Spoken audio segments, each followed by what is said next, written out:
આજે આપણે સત્સંગ ચાલુ કરીએ એની પહેલા બે પ્રશ્નો વૈષ્ણવ તરફથી આવ્યા છે, એનું ચિંતન કરીએ. અને એક ત્રીજું મારે ભગવા વિશે પણ કહેવાનું છે, તો એ હવે કહી જ દઉં, કારણ કે કાલથી તો ધમાર બેસશે. આપણા માર્ગની જે ભ્રાંતિઓ છે એને જેટલું મારું અધ્યયન છે એ પ્રમાણે હું પ્રયત્ન કરીશ કે હું સમજાઈ શકું કે આપણે કેટલાય વર્ષોથી કઈ કઈ ભ્રાંતિઓમાં જીવી રહ્યા છીએ કે જેનો કોઈ આધાર નથી, જેનું કોઈ પ્રમાણ નથી, કે કેવલ લોકવાયકાઓ છે. ક્યાં તો કોઈએ એવું બધું પ્રચલિત કરી દીધું છે કે જે રૂઢિગત થઈ ગયું છે. રૂઢિગત સમજો ને કે જે ખરેખર વાસ્તવિક ન હોય, પણ જો તમે એને માનો જ નહીં તો તમને એવું લાગે કે આપણે કંઈક ખોટું કરી રહ્યા છીએ, કે જે ખરેખર ખોટું ન હોય. સમજ પડી? હું એક એક કરીને હવે હું એના ઉપર ટ્રેક ઉપર આવું. તો જુઓ, સૌથી પહેલો પ્રશ્ન એક વૈષ્ણવનો એવો આવ્યો હતો કે તમે એવું કીધું કે બધા જ એકાદશીને એક જ વ્રત માનવાનું, મહાપ્રભુજી એવું કીધું છે. તો અમને તો કોઈ એવું કીધું ના, વાત સાચી છે. મને પણ પહેલા એવું સાંભળવામાં આવ્યું હતું કે મહાપ્રભુજીના ઉત્સવના દિવસે છે ને વ્રત નહીં કરવાનું. આ એક નવી પરંપરા જે છેલ્લા 50 વર્ષથી જ ચાલી છે, બહુ પ્રાચીન નથી. તમે તમારા પૂર્વજોને કે કોઈ એવા પ્રાચીન વૈષ્ણવ જો બિરાજતા હોય ને એને તમે પૂછશો ને તો એમને નવાઈ લાગશે કે આવું તો અમારા જમાનામાં નહોતું. બરાબર? આ બધું જે છેલ્લે જે બધું ચાલુ થયું ને એ અમુક કેવું ખબર છે, એક પુષ્ટિ માર્ગમાં હું સ્થળનું નામ નથી બોલતો, પણ અમુક અમુક સ્થળે છે ને અમુક ભગવદીય બાપા અને બાવ બધા એવા બહુ વચ્ચેના સમયમાં પ્રગટ થયા. બધા જે ભગવદીઓ કહેવાતા ને, બધા બાપા ને બાવ બધા, હું એમાં કોઈનું અપમાન નથી કરી રહ્યો, પણ એમને અમુક અમુક વસ્તુઓ એવી રૂઢિગત કરી દીધી, એવી બધી રૂઢિગત કરી દીધી. અને બીજી વસ્તુ કે વચ્ચેના સમયમાં કે હજી પણ મૂળ ગ્રંથોનું અધ્યયન છે ને એનો અભ્યાસ વૈષ્ણવોને છૂટી ગયો. આ સ્પષ્ટ વાત છે. જેમ કે હું તમને અહીંયા હાથ હેન્ડ રેસ કરાવું કે કેટલા વૈષ્ણવોએ 16 ગ્રંથ વાંચ્યા છે. 16 ગ્રંથના નામ તો હું પૂછી જ નથી રહ્યો, એ તો કોઈને મોઢે નહીં હોય 16 ના. એનું તો અમુક તો નામ બોલું ને તો બધા શોધવા બેસે કે આ 16 ગ્રંથમાં છે કે નહીં, એટલે એવો ટાઈમ તો હું બગાડીશ નહીં. પણ 16 ગ્રંથનું પુસ્તક કોણે હાથમાં પકડ્યું છે કે કોણે 16 ગ્રંથ વાંચવાની તસ્દી પણ લીધી છે ને, એવા બહુ ઓછા વૈષ્ણવ નીકળશે. જો આંગળીઓના વેઢે ગણાય એવા. હું પૂછી જ નથી રહ્યો સાહેબ, મને અમુક વૈષ્ણવોની ખબર જ હોય કે એમને વાંચ્યા હોય, પણ હું હાથમાં 100 વૈષ્ણવ જોયા હોય તો 5 વૈષ્ણવ એવા ના નીકળે કે જેમણે 16 ગ્રંથ વાંચ્યા હોય. બરાબર? બીજું છે શિક્ષાપત્ર. બરાબર? શિક્ષાપત્ર બધાએ નામ સાંભળ્યું હોય, પણ આખું શિક્ષાપત્ર જો કોઈએ વાંચ્યું હોય ક્યાં તો વાંચ્યું હોય પણ આપણને યાદ ના હોય અમુક વસ્તુઓ. પછી જે મૂળ વાંચવાનું છે એ છે 84-252 ભગવદીઓની વાર્તાઓ. ભાવના કર દો. તો ત્રીજો જે આપણો પાયાનો ગ્રંથ છે એ છે 84-252 ભગવદીઓની વાર્તાઓ. અને એના સિવાય હું એક વસ્તુને બહુ પ્રાધાન્ય આપું છું, એ છે શ્રી ગોકુલનાથજીના 24 વચનામૃત. મને બહુ પ્રિય છે, કારણ કે ઘણી બધી વસ્તુઓ એની અંદર ક્લિયર કરી છે ગોકુલનાથજીએ, કે આપણે અમુક વસ્તુઓ જે ના સમજ પડતી હોય ને તો એની અંદરથી તમને ઘણા બધા ખુલાસા મળી જશે. તો આટલા ગ્રંથો જે છે ને આપણા મૂળ ગ્રંથો છે. હવે આપણે થયું છે શું, હું તમને પુષ્ટિ માર્ગની એક બહુ મોટી જે કહેવાય ને કે દુવિધા કે દુર્ભાગ્ય શબ્દ તો હું નથી વાપરી રહ્યો, પણ છે તો એ દુર્ભાગ્ય જ. આટલા બધા સુંદર ગ્રંથો બિરાજમાન હોવા છતાં, જુઓ 16 ગ્રંથ એટલે સાક્ષાત મહાપ્રભુજીનું અધરામૃત, મહાપ્રભુજીની વાણી. બરાબર? એના પછી શિક્ષાપત્ર સાક્ષાત હરિરાયજીનું. 84-252 એટલે શ્રી ગોકુલનાથજી અને હરિરાયજીનું સંમેલિત અધરામૃત. બરાબર? હું 24 વચનામૃત જે કહું છું એ સાક્ષાત શ્રી ગોકુલનાથજીની વાણી. તો આવી સાક્ષાત વાણી છોડીને પણ આપણે એ છોડી દીધી, પણ આધુનિક સમયની કે એવી બધી વસ્તુઓને પકડી લીધી કે જે મૂળ ગ્રંથોમાં હતી જ નહીં ક્યાંય. સમજ પડી? એટલે આપણે જે મૂળ મહાપ્રભુજીનો જે માર્ગ હતો ને કે જે છે એનાથી દૂર થવા લાગ્યા. અને અમુક એવા ફાંટાઓ પડવા માંડ્યા કે આપણે એ જે વ્યક્તિ વિશેષ, હું એને એક શબ્દ વાપરું છું, વ્યક્તિ વિશેષ, ચાહે એ નાદ સૃષ્ટિમાં હોય કે ચાહે બિંદુ સૃષ્ટિમાં. સમજો, હવે તો આપણને ખબર છે કે બિંદુ સૃષ્ટિ એટલે શું, કે નાદ સૃષ્ટિ એટલે શું. તો એ વ્યક્તિ વિશેષ જે બોલે ને એ મહાપ્રભુજીની વાણીથી પણ એની અધિકતા થાય. મહાપ્રભુજી કે કન્યાશ્રય ન કરો, માની લો એક્ઝામ્પલ, અને પેલી વ્યક્તિ વિશેષ કે નાના હો, આપણે તો કુળદેવીને તો માનવા જ પડે, તો વ્યક્તિ વિશેષ જે કે ને એને પ્રાધાન્ય, એને કીધું ને એટલે માનવાનું, ભલે મહાપ્રભુજી જે કે, કારણ કે મહાપ્રભુજી શું કહી રહ્યા છે તો આપણને એનો અભ્યાસ જ નથી. એટલે મહાપ્રભુજી ખરેખર શું કહી રહ્યા છે એ તો આપણે જોવાની તસદી લેતા જ નથી. એટલે પેલો વ્યક્તિ વિશેષ મહાપ્રભુજીના નામે ઉઠા ભણાવે તો આપણને ખબર બી ન હોય કે એ સાચું કે છે કે ખોટું કે છે. બહુ એવા જૂજ એવા હોય કે જેને ખબર પડે ને એની વાતમાં ના આવે, બાકી ઘણા બધા ઘેટા બકરાની જેમ ચાલતા જાય. બરાબર. આપણે ત્યાં એક પણ વસ્તુ એવી નથી કે જેની ભાવના પ્રગટ ન હોય, કે જે વસ્તુ ઉપર કોઈ ના કોઈ પ્રાચીન બાળકોએ લખેલો ગ્રંથ ઉપલબ્ધ ન હોય. જેમ કે વસંત હોરીની ભાવના, એના ઉપર પણ હરિરાયજીએ ગ્રંથ લખ્યો છે. વસંત હોરી કી ભાવના આખો લીલાત્મક ગ્રંથ છે, ભાવનાત્મક ગ્રંથ છે. પણ હવે પ્રોબ્લેમ એ થઈ ગયો છે કે એટલું બધું એની અંદર રસ શબ્દથી ઘુસેડી, કે રસ છે ને ખેલ છે ને રસિયા છે ને આમ તેમ કરીને વિકૃતતા, જે આપણા મગજની વિકૃતતા પ્રભુની અંદર ઘુસાડી લીલામાં. પ્રભુની લીલા નથી વિકૃત. સમજો હું શું જેમ કે રાસલીલા ને બધા અમુક જગ્યાએ તમને જેમ કે મૂવીના ગીતોમાં ને એમાં ને બહુ ખરાબ રીતે એનું વર્ણન કરવામાં આવે. જ્યારે સુખદેવજી શું કહે છે ખબર છે, રાસ પંચાધ્યાયની ફલશ્રુતિ શું છે, કે જે આ રાસ પંચાધ્યાયનો પાઠ કરીને એના મનનો વિકાર નાશ પામે. શું સુખદેવજી ફલશ્રુતિ શું કહી રહ્યા છે, હું નથી કહેતો, જાતે ખોલીને જોવાનું.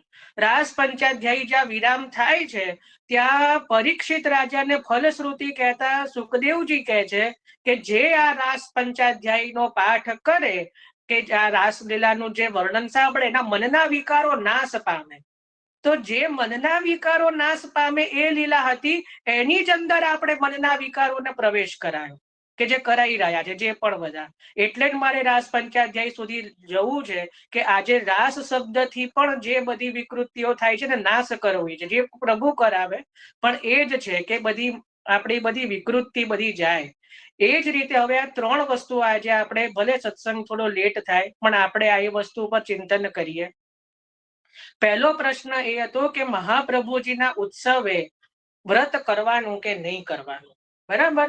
હવે આમાં જવાબ, જો હું હંમેશા જે જવાબ છે ને એ પ્રમાણથી જ આપીશ કે ભાઈ મહાપ્રભુજી શું કહે છે, ગુસાઈજી આ બાબતે શું કઈ કહી રહ્યા છે, 84-252 ભગવદીયની વાર્તામાં ક્યાંય આવે છે, શિક્ષાપત્રમાં ક્યાંય છે, શ્રી ગોકુલનાથજીના વચનામૃતમાં ક્યાંય એનો ઉલ્લેખ છે. અરે એ પણ જવા દો, કોઈ પણ બાળકોના, કોઈ પ્રાચીન બાળકોના વચનામૃતમાં આવતું હોય કે પછી હરિરાય વાઘ મુક્તાવલીના કોઈ ગ્રંથમાં આવતું હોય, કે જેટલો અભ્યાસ મારો હોય એનામાંથી હું કહીશ, હું કઈ મારું કશું નહીં કહું. બરાબર. હું તમને સપ્રમાણ કહીશ કે જો અહીંયા છે, અહીંયા છે, અહીંયા છે. જાતે તમારે ચકાસવું હોય તો ચકાસો, કારણ કે મને તો શ્રી મહાપ્રભુજીનો ડર બહુ છે. મારા જો સામે જ મહાપ્રભુજીનું ચિત્રજી છે, હું એમની સામે જ હું જોઈને દ્રષ્ટિ ચરણારવિંદમાં રાખીને જ સત્સંગ કરું છું, કારણ કે બીજા કોઈનો ડર હોય ના હોય, મહાપ્રભુજીનો ડર તો બહુ છે. તો ક્યાંય પણ મહાપ્રભુજીએ ક્યાંય પણ પોતાના ગ્રંથોમાં જ્યાં વિષ્ણુ પંચકનું વર્ણન કર્યું ત્યાં એવું નથી કહેતા કે મારા ઉત્સવે વ્રત ન કરવું. મને તો ક્યાંય ના દેખાયું. અરે મહાપ્રભુજી જવા દો, ગુસાઈજીના કોઈ ગ્રંથોમાં નથી. હરિરાયજીને તો શ્રી મહાપ્રભુજી ઉપર કેટલી બધી અનન્ય આસક્તિ છે. શ્રી વલ્લભ તજ અપનો ઠાકુર કહા કોન પે જઈએ હો. મહાપ્રભુજીને પરમ ફલરૂપ માન્યા, રસિક ફલરૂપ જાન કે લે ઉછંગ હુલરાવે હો. ફલરૂપ જાણ્યા તો પણ હરિરાયજીએ ક્યાં એવી આજ્ઞા નથી કરી કે ભાઈ શ્રી વલ્લભના ઉત્સવે તો વ્રત નહીં કરવાનું. એ તો મહાપ્રભુજી તો કીધા કરે. આપણે તો મહાપ્રભુજીની વાત તો આમ બી બાજુમાં જ મૂકી લે, એ તો કીધા કરે બધા વ્રતોને એટલે આપણે તો નહીં કરવાનું. મહાપ્રભુજીને ગમે તમે એમના જ ઉત્સવે એમની જ આજ્ઞાનું ઉલ્લંઘન કરી રહ્યા છો. તમે એવું કહો કે અજયભાઈ અમને તો તમારા પર બહુ વાલ છે, હું ધારો કે કહું એનાથી તમે અવળી જ વસ્તુ કરતા હો, તો મને કઈ પ્રસન્નતા થાય. તમે તમારું જ ઉદાહરણ લઈ લો કે તમને તમારા છોકરા કેટલા વાલા હોય અને તમારા કીધામાં ના હોય તો તમને હૃદયમાં દુઃખ થાય કે ના થાય? બધાને થાય. તો આપણે મહાપ્રભુજીના જ્યારે એમના સેવકો છીએ અને એમના જ ઉત્સવે એમની જ આજ્ઞાનું ઉલ્લંઘન કરીએ તો મહાપ્રભુજીને કેવી રીતે ગમે? મને તો એ જ નથી સમજ પડતી. એટલો બધો શું પ્રસાદ લેવાનો એવો અભરખો છે કે 15 દિવસમાં એક દિવસ, એ બી આપણા શરીરના સ્વાસ્થ્ય માટે છે કે એક દિવસ આપણે વ્રત ના કરી શકીએ. અરે દ્વાદશીના દિવસે મહાભોગ ધરીને પછી લો ને, કોણ ના પાડે છે? પણ 11 તમારે સખડી ધરવી છે, ધર્યો, એમાંય કોઈ વાંધો નથી. ઠાકોરજીને સખડી ધરો, ફ્રીજમાં રાખી દો.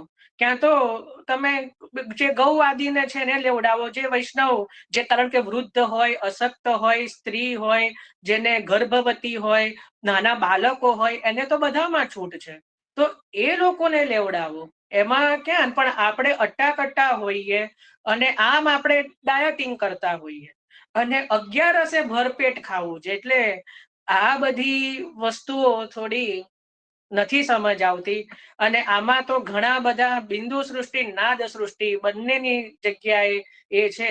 એટલે પહેલા તો મને કોઈ એવું, જો કોઈની પાસે પ્રમાણ હોય, કોઈ પ્રાચીન બાળકનું, મેં જેટલા નામ કીધા કે મહાપ્રભુજી, ગુસાઈજી, 7 બાળકો કે હરિરાયજી, હું અહીંયા આટલા સુધીના પ્રમાણ, એટલે એમના એ જે કહે ને એ વસ્તુ પ્રમાણ, એ જે કે માની જ લેવાનું આંખ બંધ કરીને. તો આટલામાંથી કોઈની પાસે જો પ્રમાણ મળે ને કે જુઓ હરિરાયજી અહીંયા કીધું છે કે મહાપ્રભુજીના ઉત્સવે વ્રત નહીં કરવાનું, તો હું મારી માફી માગી લઈશ કે ના ના, હવે તો હું નહીં કરું. પણ મારા અધ્યયનમાં ક્યાંય આવ્યું નથી. 84-252 ભગવદીઓમાં હું તમને કહું, ચત્રભુતદાસજીના વાર્તાજીમાં મહાપ્રભુજીના ઉત્સવનો ઉલ્લેખ આવે છે. તમે વાંચી લેજો કે આજ ઓર કાલ ઓર દિન પ્રતિ ઓર એ કીર્તન ચત્રભુતદાસજીએ મહાપ્રભુજીના ઉત્સવે જ ગાયું છે. તો એના ભાવ પ્રકાશમાં ક્યાંય હરિરાયજી લખતા નથી કે આજે તો વ્રત ના કરવું. એમાં તો ઉપરથી એવો ભાવ છે કે आज तो महाप्रभु जी को उत्सव है तो स्वयं स्वामिनी जी ने श्रीनाथ जी के श्रृंगार किए, એવો ભાવ બતાવ્યો છે. જોયું, જો ચત્રબુદ્ધાજીના વાર્તાજીમાં જ છે કે માયરી આજ ઓર કલ ઓર દિન પ્રતિ ઓર દેખીએ રસિક ગિરિરાજ ધરણ, એ જે પદ છે શૃંગારનું, તો સ્પષ્ટ વર્ણન એમાં મહાપ્રભુજીના ઉત્સવનું જ આવે છે. એ સિવાય પણ 84 વૈષ્ણવની વાર્તામાં પ્રગટ્યા એમાંય શ્રી વલ્લભદેવ કરીને પેલા વૈષ્ણવ કયા 84 વૈષ્ણવના વાર્તાજીમાં આવે છે કે જેમને હરજીવનદાસજીના પણ વાર્તાજીમાં એ આવે છે કે જેમને મહાપ્રભુજીની વધાઈ મહાપ્રભુજીની સન્મુખ ગાઈ કેસર સ્નાન વખતે. તો એના પણ ભાવ પ્રકાશમાં હરિરાયજી એવી કોઈ આજ્ઞા નથી કરી રહ્યા. એટલે ઇવન કોઈ પ્રાચીન બાળકોના પણ વચનામૃતમાં 120 વચનામૃત ગિરધરલાલજીના કાંકરોલી વાળા તૃતીય ઘર, એમનાય કોઈ વચનામૃતમાં વર્ણન આવું નથી આવતું કે આ દિવસે વ્રત ન કરવું. બરાબર. એટલે આ બધું જે આવ્યું છે ને એ બધું છેલ્લા 50-60 વર્ષથી જ આવ્યું છે. અને દુઃખની વાત એ છે કે અમુક બિંદુ સૃષ્ટિ પણ એમાં સંમિલિત છે. કારણ કે મેં તો જે સાંભળ્યું છે ને અમુક બાળકોના મુખેથી જ સાંભળ્યું છે. પણ હું એવું માનું છું કે કદાચ કોઈને એટલો બધો ભાવ હોય કોઈ વ્યક્તિ વિશેષ ઉપર, મને તો મહાપ્રભુજી ઉપર છે. બરાબર. એટલે મહાપ્રભુજીની આજ્ઞા નથી મળતી જે વસ્તુમાં, એને હું માન્ય રાખી શકું નહીં. અને બીજી વસ્તુ, પ્રાચીન બાળકોની જ વાર્તાજીઓમાં ને વચનામૃતમાં એવું આવે છે કે જે વસ્તુ, જે વાત અથવા તો મહાપ્રભુજીના સિદ્ધાંતથી વિરુદ્ધ જતો હોય ને એ ભાવને આપણે માન્ય ગણવો નહીં. જો મહાપ્રભુજીના સિદ્ધાંતથી જો કોઈ એવો ભાવ પણ જો એનાથી વિરુદ્ધ જતો હોય તો એ વસ્તુ માન્ય ગણવી નહીં. બરાબર. તો આ જે વસ્તુ છે એ મને એવું લાગે છે કે ચાહે કોઈ પણ કે, પણ જો એમાં પ્રમાણ પ્રાચીન મળતું નથી તો એને માન્ય ગણી શકાય નહીં. આ ઇતિ મે મતી, આ મારો મત છે. એટલે પછી કોઈને એવું થતું હોય કે ના ના તો પરમ ફલરૂપ છે ને આ તો આવું પ્રાગટ્ય છે તેવું છે, તો એને એના પર છોડી દેવું એમને. પણ જેને ખરેખર સિદ્ધાંત પ્રમાણે રહેવું છે એના માટેનો આમ જ છે, બરાબર. આ પહેલી વસ્તુ. આમાં કોઈને કઈ ચર્ચા કે કઈ બી પ્રશ્ન કે કઈ બી આમાં કોઈને કઈ ઉલ્લેખ કઈ કરવો હોય તો કરી દો, નહીતર આપણે બીજો ટોપિક ઉપાડીએ.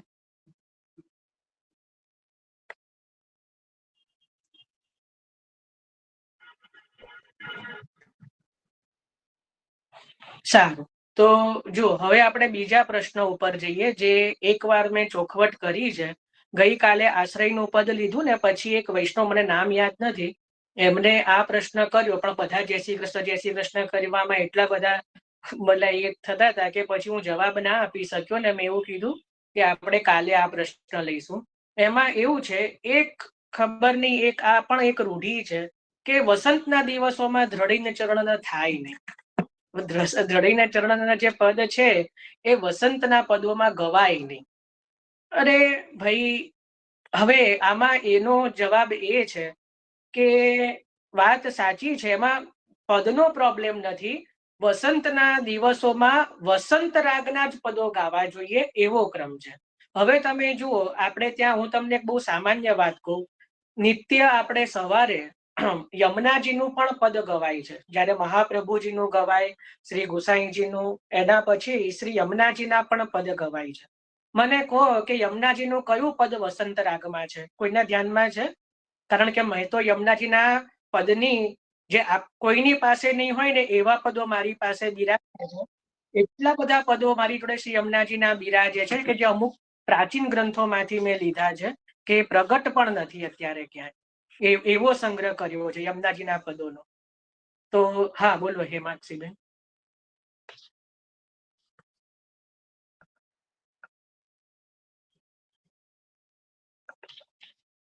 એમને હેન્ડ રેસ કર્યો છે, તો વાંધો નહીં. તો યમુનાજીના પણ કોઈ પદો વસંત રાગમાં હોય એવું નથી, તો શું યમુનાજીના પદો ગાવા જ નહીં 40 દિવસ? એવું કહો ચાલે? એમ તો મલ્હાર રાગમાંય નથી યમુનાજીના પદો, તો મલ્હાર રાગમાંય નથી. જેટલા પણ પદો છે એ રામકલી, બિલાવલ આદિ રાગમાં જ છે. તો શું મલ્હારના 1 મહિનો પણ યમુનાજીના પદો ગાવા નહીં? વસંતના 40 દિવસો પણ ગાવા નહીં? એવું તો કે એવું પણ નથી.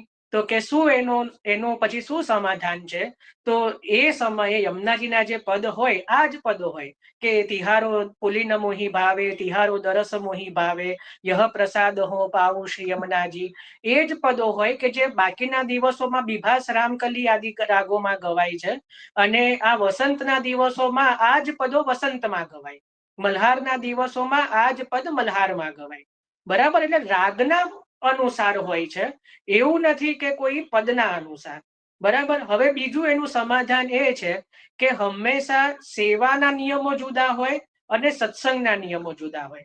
જેમ કે અત્યારે પણ હું સુબોધનીજી લઉં છું તો અપરસ કરું છું, બરાબર? પણ આ જે અપરસ છે, બળી અપરસ છે, કે અહીંયા હું પાઠ ઉપર બેઠો છું, કે અહીંયા બીજા બધાને અહીંયા સ્પર્શ કરી રહ્યો છું, બરાબર? તો આ બળી અપરસ છે, કેવલ શુદ્ધિ માટે છે. કે ચરણામૃત લીધું, સ્નાન કર્યું, ધોતી ઉપરણા અમારા અલગ રાખ્યા છે સત્સંગના, સેવાના નથી પહેરતો, સેવાના તો અલગ જ હોય. તો આ મને મારાથી બધી સચવાઈ રહ્યું છે, એટલે હું કઈ બધાને બતાવવા માટે નથી કહી રહ્યો. પણ અહીંયા આ સત્સંગ છે, એટલે સત્સંગમાં સત્સંગના નિયમ ચાલે, સેવામાં સેવાના નિયમ ચાલે. જો તમે તમારા સત્સંગમાં શ્રી વલ્લભ પ્રભુ કરુણાસાગર લઈ રહ્યા છો તો એ સારી વસ્તુ છે, એમાં કઈ ખોટું નથી. પણ કોઈ દ્રઢીને ચરણ લે તો આ લેવું જોઈએ કે નહીં, એવું ના હોય. એને રાગ આધારિત હોય. જો તમે રાગ અનુસાર લઈ રહ્યા છો, કારણ કે અત્યારે બધા પદ વસંત રાગના આવે, મંગલાથી લઈને સેન સુધી. એ બી હવે આજનો દિવસ અને કાલનો દિવસ, કારણ કે કાલે ધમાર સૂર્યાસ્ત પછી છે, એટલે હજી કાલનો દિવસે આખો દિવસ જે છે આપણે સેવામાં તો વસંત રાગના જ પદ આવશે. અને પછી પરમ દિવસથી તો જે છે ધમાર બેસી જશે, એટલે બિલાવલ અને પૂર્વી એ 2 રાગ સુધી નું થશે, અને ધીમે ધીમે શ્રીનાથજીના પાટોત્સવથી તો બધા રાગો ખુલી જશે. એટલે પછી તો કોઈ ચિંતા નથી. એટલે પછી તો બિભાસ પણ ગવાય ને બિહાગ પણ ગવાય. સમજ પડે? આ બધા રાગના નામ છે, બિભાસ અને બિહાગ. બિભાસ રાગ સવારે ગવાય, બિહાગ રાગ રાત્રે ગવાય. તો એમાં રાગોનું બંધારણ હોય છે. તો તમે કયા રાગમાં કઈ રીતે જે લો છો એ ઉપર હોય છે, પણ આપણે કઈ પેલી અભડછેટ નથી થઈ જતી, ધડીને ચરણ નથી કે 40 દિવસ તો બોલાય જ નહીં, આ પદને અઢાય જ નહીં, એવું નથી હોતું. જસ્ટ એક જનરલ કે એવું નથી. જેટલા પણ આશ્રયના પદો છે આપણા શ્રી મહાપ્રભુજીના, ગુસાઈજીના, એ બધા જ લઈ શકાય છે. હા, સેવામાં તમે હો, જ્યારે સેવાની અંદર એમાં તમે શ્રી વલ્લભ પ્રભુ, કરુણાસાગર, અને એમાંય તમને કહું બહુ મજાની વાત, એ એક જ પદના 3-4 વર્ઝન મળે છે, અલગ અલગ પાઠાંતર. કોઈ હરિદાસ છાપથી મળે છે, કોઈ રસિક છાપથી મળે છે. પણ સવારનું જે કીર્તન છે શ્રી વલ્લભ પ્રભુ કરુણાસાગર એ જુદું છે, જે અનોસરનું એટલે જે રાત્રિનું છે એ જુદું છે. એટલે બહુ પ્રમાણિકતા એ પદની નથી થઈ રહી, કારણ કે દરેક જગ્યાએ અલગ અલગ રીતે પદ મળી રહ્યું છે. એટલે એમાં ખોટું નથી, જેને જે રીતે લેવું હોય. પણ આ રીતે પણ જો એ જ જે બીજા બી આશ્રયના પદો જે છે એને પણ આપણે વસંત રાગમાં લઈ શકીએ છીએ. બરાબર, એક આ એનું બીજું સમાધાન છે. એટલે રાગ આધારિત હોય છે, એમાં પદની એવું કઈ હોતું નથી. હા, પણ એટલું જરૂર છે કે જે લીલાના પદો છે, જે સેવામાં આપણે જગવવાનું પદ, કલેવાનું પદ, મંગલા સન્મુખનું, શૃંગાર સન્મુખનું, ભોજનનું, પ્રભુને રાજભોગ સન્મુખનું, આ બધા જે પદો હોય ને એ વસંતના જે અત્યારે પ્રભુના ખેલના જે પદો હોય, કારણ કે લીલાના પદો છે એટલે એ તો જે પ્રણાલિકા અનુસાર જે હોય એ જ આવે. બરાબર, પણ આ જે મહાત્મયના પદો કહેવાય, મહાત્મય એટલે જે મહાપ્રભુજીના પદો હોય અને યમુનાજીના પદો હોય, આશ્રયના પદો હોય, એ પદો જે છે એમાં એવો કોઈ પ્રકારનો નિયમ લાગુ પડતો નથી. ઇવન ઘણા ઘરોમાં તો મલ્હારના જ્યારે પદો ગવાય ને, જ્યારે મલ્હાર રાગ બેસે રથયાત્રા પછી, તો પણ મહાપ્રભુજી અને યમુનાજી અને આશ્રયના પદ બિહાગમાં જ લેવાય છે. ઘણા ઘરની એવી રીત છે. બરાબર, એમાં મલ્હારમાં નથી લેવાતા એ પદો. બહુ જે ધ્યાનથી અભ્યાસ કરશે ને તો ઘર ઘરની રીત અલગ હોય છે. શ્રી મહાપ્રભુજીની કૃપાથી મેં તો 7 ઘરની પ્રણાલિકાઓનો અભ્યાસ બહુ સૂક્ષ્મતાથી કર્યો છે, કરાયો છે મહાપ્રભુજીએ. એટલે મને ઘણી બધી વાતો એમાંથી જ સમજવામાં આવી છે. અને પ્રભુની કૃપા છે, એનું કઈ અહંકાર, અને ઘણી નહીં પણ ખબર એવું કે, કારણ કે આ તો આખો સાગર છે મારક તો, એટલે આપણે તો, હું તો માછલી જ સમાન છું, એટલે એમાં તો જેટલી બુંદો લેવા મળે એટલું રસપાન કર્યું છે. પણ એટલું સમજમાં આવ્યું છે કે જે રાગના કારણે પદની અમુક જે છે એ બદલાતા હોય છે. બાકી આ પદ ન આવે એવું નથી હોતું. સમજ પડી ને? એટલે એ પણ તમે વસંત રાગમાં જો ફરતા ફરતા પદ લેવું હોય તો લઈ શકો છો. એટલે એમાં પણ કોઈ વાંધો નથી. અને શ્રી વલ્લભ પ્રભુ કરુણાસાગર લો છો તો બી વાંધો ને, સેવામાં તો એ જ લેવું, કારણ કે સેવાની પ્રણાલિકામાં લખેલું છે. સત્સંગની કોઈ પ્રણાલિકા કોઈ ઘરે પ્રગટ કરવી હોય એવું મારા ધ્યાનમાં નથી. આપણે શું કરીએ એટલે સેવા અને સત્સંગને ભેગા કરી દઈએ છીએ. સેવાના નિયમો જુદા છે. કોઈનો માઇક અનમ્યુટ વસંતના દિવસોમાં ભોજનના ક્યાં પદ આવે? એક મિનિટ, આ રીતે સીધું ના બોલો. કોણ બોલી રહ્યા છે? હેન્ડ રેઝ કરો ને, હું તો રાતે વચ્ચેથી ના બોલો ભાઈ. વસંતના દિવસોમાં બધાને સમય, મારી વાત પતી જવા દો. હું બધાને કહું કે ભાઈ હવે પ્રશ્ન કરો, હવે કઈ ચર્ચા કરો તો ત્યારે અવશ્ય કરો. મારી એક વાર થોડી, કારણ કે મારી લિંક તૂટી જાય છે પછી, અને મારી છે ને એક પેલી મારી એવી ખામી છે કે એકવાર પછી જો લિંક તૂટી જાય ને તો હું ભૂલી જઉં છું પછી વાત, એટલા માટે. બાકી એ મારો પ્રોબ્લેમ છે. તો અહીંયા કહેવાનું, જો હવે પાછું મારે ભૂલી જ ગયો કે શું હતું હવે. એટલે કહેવાનું તાત્પર્ય એટલું જ હતું કે જે સેવા અને સત્સંગ એને મિક્સ ન કરી દો. જે પ્રણાલિકા જે છે કે તમે વાંચ્યું, કોઈ પુસ્તક ખોલીને વાંચ્યું કે ભાઈ અપસુ આશ્રય મેં શ્રી વલ્લભ પ્રભુ કે એ પદલે નો કોઈ XY છે, તો એ સેવાની પ્રણાલિકા છે કે સત્સંગની? સેવા પ્રણાલિકા છે. બરાબર, એ સત્સંગ પ્રણાલિકા નથી. બરાબર, સત્સંગની કોઈ ઘરની પ્રણાલિકાઓ એવી હોતી નથી. એટલે સત્સંગનો નિયમ જુદો હોય છે અને સેવાનો નિયમ જુદા હોય. સમજ પડી? એ કહેવાનું તાત્પર્ય છે. હવે આમાં જેને જેને જેને કઈ પણ વિશેષમાં કેવું હોય બોલો ભાઈ. મારું એમ કહેવાનું હતું કે વસંતના જે 10 દિવસો છે એ 10 દિવસો દરમિયાન રાજભોગ આરોગવામાં ક્યાં પદ બોલવાય? રીંગણ કરત કાન આંગન મેં એમ કરીને એક પદ છે ગોવિંદ સ્વામીનું, એ લેવાય છે. અને પ્રારંભ થાય ત્યારે તો ધમારના જ પદો લેવાય છે. જેમ કે હોળીનો દિવસ હોય ને તો હોળી કે રંગીને લાલ ગિરધર રંગ મચાયો, એ જ પદ ભોજનમાં ગવાય છે હોળીના ને ડોલના દિવસે, જે શ્રી વિઠ્ઠલ ગિરિધરણ કરીને છે એમનું, ગંગાબાઈનું. તો ધમારના દિવસોમાં તો ધમારના પદો પણ લઈ શકાય છે. અને આ એક વસંતનું એક વિશેષ પદ છે. જો હું તો પદના પુસ્તકો પણ જોડે લઈને બેસું છું. મને આ પાટણનું છે ને, હું તમને બધાને બતાવું. હું માને છું આના કઈ પ્રચારના કઈ મેં એનું કઈ હું પ્રચાર નથી કરી રહ્યો, પણ આ પાટણનું છે ને 2 પુસ્તકો હું વૈષ્ણવોને કહું વસાવવા જોઈએ. જુઓ, આ પાઠનો ગુટકો છે, બહુ જ નાના નાના પુસ્તકો છે, પણ એની અંદર બધું જ આવી જાય. અને આ એક કીર્તનનું પુસ્તક છે, મને તો બહુ પ્રિય છે. તો એની અંદર છે ને આખા વર્ષના બધા જે કીર્તનો આવી જાય છે. તો તમે ક્યાંય બહારગામ છો કે ક્યાંય તમે કોઈને એટલો લાંબો ક્રમ ના હોય કીર્તનનો ઘરે, તો એના માટે બહુ સુંદર આ પુસ્તકો છે. તો એની અંદર બધા જ પદો આપેલા છે.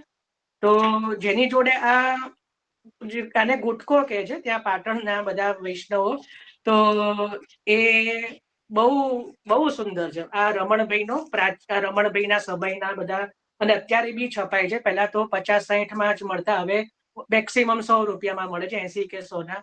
પણ કોઈ વૈષ્ણવને જોઈતા હોય તો કહેજો, હું મંગાવી આપીશ. પણ હું મને કોઈ પ્રચારના મેં કે એનું લીધું નથી હોય એવું, એટલે હું કોઈ પ્રચાર નથી કરી રહ્યો. આ તો સારું છે એટલે બધાને હું જસ્ટ સજેસ્ટ કરી રહ્યો છું. કોઈને જોઈતું હોય તો બી વાંધો નહીં, ના હોય તો બી વાંધો નહીં. પાછું ઘણાને એવું લાગે કે હમણે પ્રચાર ચાલુ કર્યો પુસ્તકોને, એવું નથી.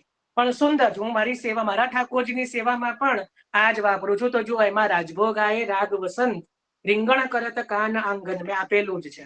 બહુ સુંદર પદો, બધા મોટા ભાગના બધા જ પદો આમાં સંમિલિત જ છે. અમુક ગણગોર આદિના નથી. તો મેં કેવું કર્યું છે, મારા ઠાકોરજી તો મને લખવાનો બહુ શોખ ને, તો જો મેં બધા હાથથી લખી નાખ્યા છે આગળ. જે પદો આમાં ના હોય ને, કે જેમ કે અમારે હું છઠ્ઠા ઘર, અમારે યદુનાથજી, તો યદુનાથજીની વધાઈ નથી, તો યદુનાથજીની વધાઈ લખી દીધી હોય.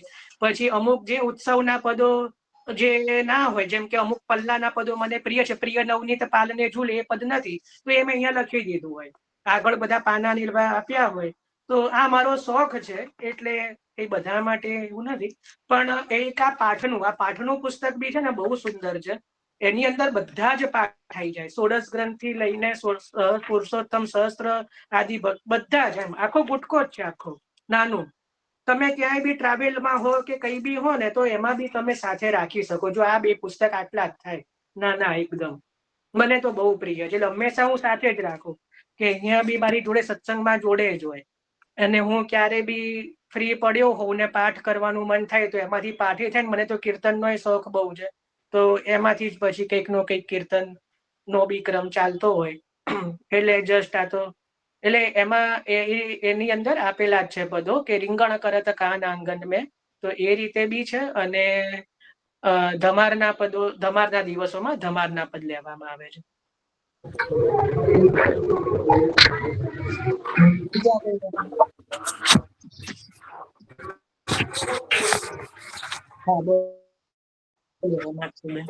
અદ્ભુત શોભા વૃંદાવન કે કીર્તન ગાઈ શકાય રાજભોગના સમયે? કયું? અદ્ભુત શોભા વૃંદાવન કી રીંગણ કરત કાન આંગન માં એની પાછળ જ છે આ ગુટકામાં. બરાબર. હા, એ બી લઈ શકાય. એવું નથી કહેતો કે એ જ લેવું. એટલે એ ના એટલે સામાન્ય પૂછ્યું છું એમ, કે એ પણ ગાઈ શકે ને? હા, ગઈ શકાય. વસંત રાગનું જ છે એ પણ. સુંદર. ચલો, મને એ આનંદ થયો કે વૈષ્ણવો કોઈકને તો કીર્તનનો અભ્યાસ છે, એ વસ્તુ મને ગમી. મને તો મેં કીધું ને કે કોઈ મને કીર્તનનું પૂછે ને, તો મને તો બહુ આનંદ થઈ ગયો. મારી વૃત્તિ રસ છે, મેં તમને કહી દીધું, મારી વૃત્તિ રસ છે ને કીર્તન છે. તો ત્યારે મારી નસ દબાવી હોય ને, તો કીર્તન પૂછું તો હું મારા મૂળ સ્વભાવ ઉપર. આ યમુનાજીનું કીર્તન પ્રફુલ્લિત વન વિવિધ રંગ ઝલકત, એ વસંત રાગમાં ગાઈ શકાય ને? એ વસંત રાગમાં છે. ના, એ વસંત રાગમાં નથી, એ બિલાવલમાં જ છે, પણ ગવાય છે. વસંતમાં ગાવું હોય તો ગાઈ શકાય, બાકી એ મૂળમાં એ વસંત રાગમાં નથી. તમે ઓકે. પરમાનંદ દાસજીનો સંગ્રહ જોશો ને, એ પણ કાંકરોલી છપાયો છે. હું તમને બધું મારી જોડે બધા જ સંગ્રહ બિરાજે છે, 8 સથાના.